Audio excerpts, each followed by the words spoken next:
沃斯堡位于德州，达拉斯往西开约50公里。19世纪的沃斯堡是牲畜交易的集散地，市区保留了很多当年的建筑，充满了德州风情。他们也自称为牛城 （Cow Town）。当年西部牛仔的形象到处可见。沃斯堡的推荐景点有牲畜交易场、艺文区、水公园以及市中心。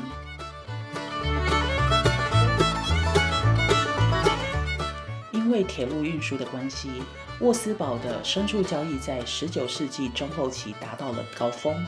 20世纪后，沃斯堡的牲畜交易枢纽地位逐渐没落。1976年的时候，被列为国家历史区，来保存这片具有特殊意义的地区。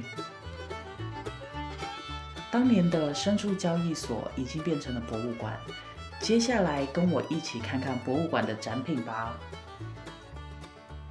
这里有约翰·韦恩的照片以及当年的电影海报。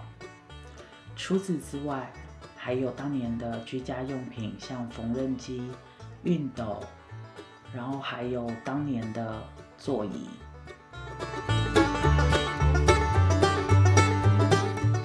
接下来可以看到当年所使用的锅炉、烤箱以及厨房用具。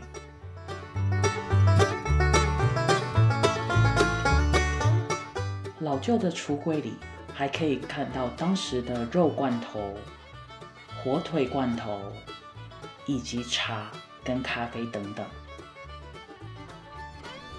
这边有各种不同的马鞍，这边还有不同的马鞍，应该是有一些有名的人用的马鞍。这个是儿童的马鞍。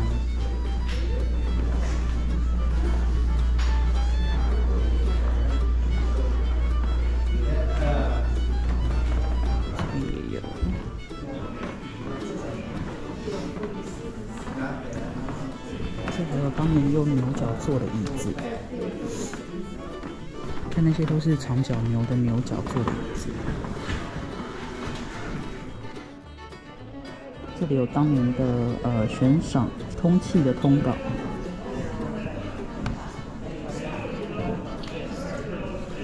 还有当年的应该是手铐、警察的徽章，还有他们用的枪。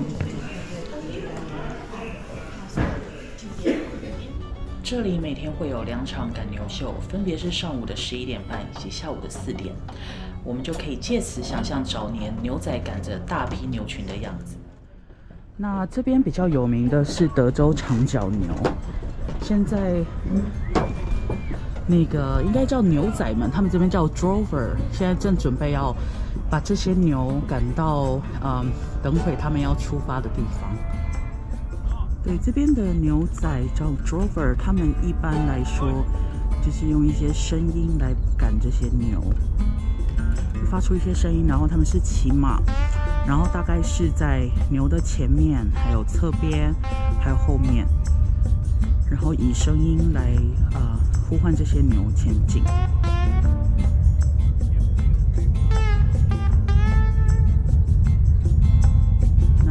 就是一贯悠闲的慢慢散步，但是可以看到他们的牛角真的是蛮长的。牛来了，散步悠闲的走过来了。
有一些比较特别的餐厅，像这个 Risky Steakhouse， 它就有卖牛肋排，就像猪肋排，但是变比较大只牛肋排的状态。然后这边还有一个白象沙龙 （White Elephant Salon）。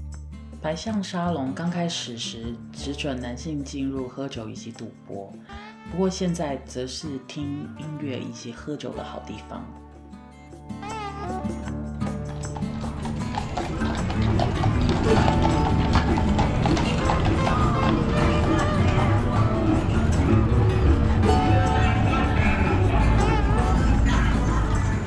现在虽然已经看不到当年的牛群，但是交易场的大街有很多纪念品店、博物馆、特色餐厅以及酒吧，都非常适合来走走。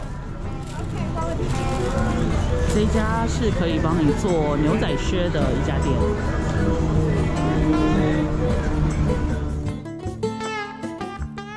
火车站里的铁轨旁也有很多纪念品以及餐厅。喜欢黑胶唱片的人，在这里也有一间超大的唱片行可以挖宝哟。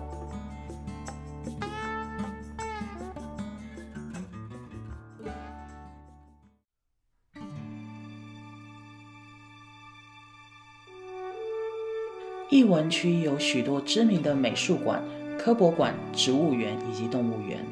在这里要介绍的是日本建筑师安藤忠雄设计以及建造于2002年的沃斯堡现代美术馆。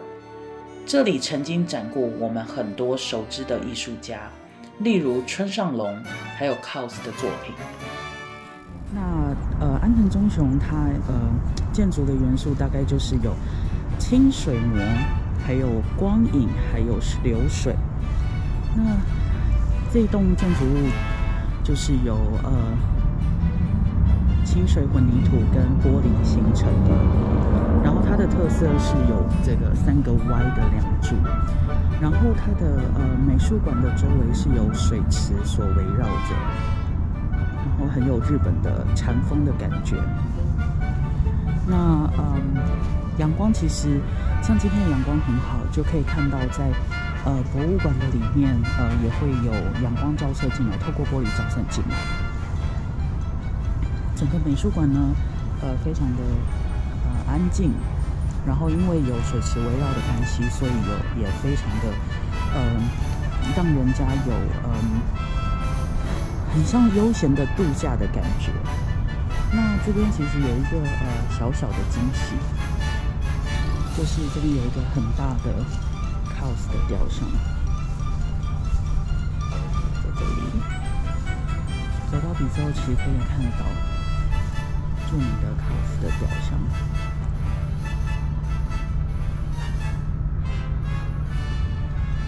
然后这整个庭院非常的棒，然后像有些人可能会坐在这个石头做的躺椅上面看书，非常的舒服。美术馆的附设餐厅 Cafe Modern 就在水池的另外一侧，靠窗的位置可以同时享受建筑物以及水色。座位不多，但是服务专业。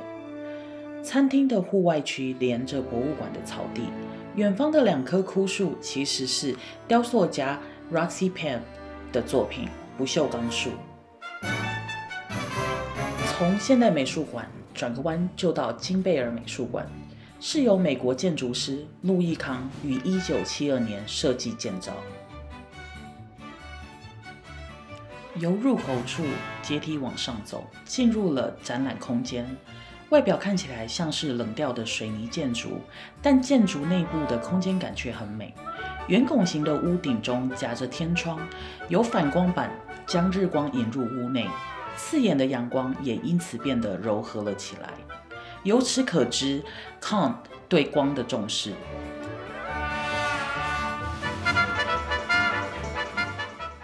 博物馆的中庭种满了小树，让人有转换心情的感觉。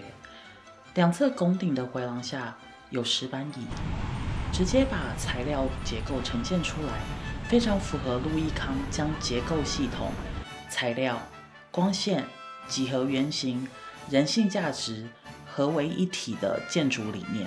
整体逛下来，这是个让人心情舒适也充满诗意的展览馆。